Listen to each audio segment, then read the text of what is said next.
Au sein de cette exploitation familiale, le colza couvre près d'un quart de la surface cultivable. Cette céréale, utilisée pour la production d'huile ou encore de carburant, doit pousser pendant près d'un an avant d'être récoltée. Le colza se sème fin août environ et se récolte aux alentours du 14 juillet. Donc c'est un cycle assez long.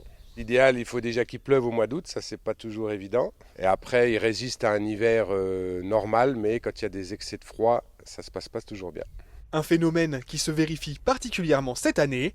25% des surfaces de colza d'olivier ont dû être retournées ou broyées, comme sur cette portion. Le colza s'est pas mal développé à l'automne, du coup il était assez grand et lorsqu'il a gelé très fort lors de moins 15 degrés au mois de février, la couche de neige n'était pas assez importante pour le protéger.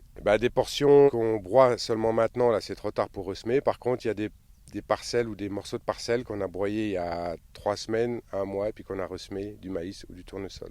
À une dizaine de kilomètres, les 15 hectares de colza de cet agriculteur ont eux aussi subi les fortes gelées hivernales. Là, on a des caractéristiques d'un pied de colza gelé juste au-dessus du niveau du collet.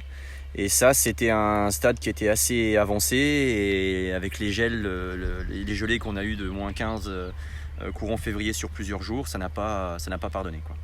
Malgré de nouvelles semences de printemps, cette parcelle ne sera pas rentable cette année. On a semé le colza, on a acheté la semence de colza, on vient de le détruire, on vient de retravailler le sol pour réimplanter une nouvelle culture et racheter de la nouvelle semence.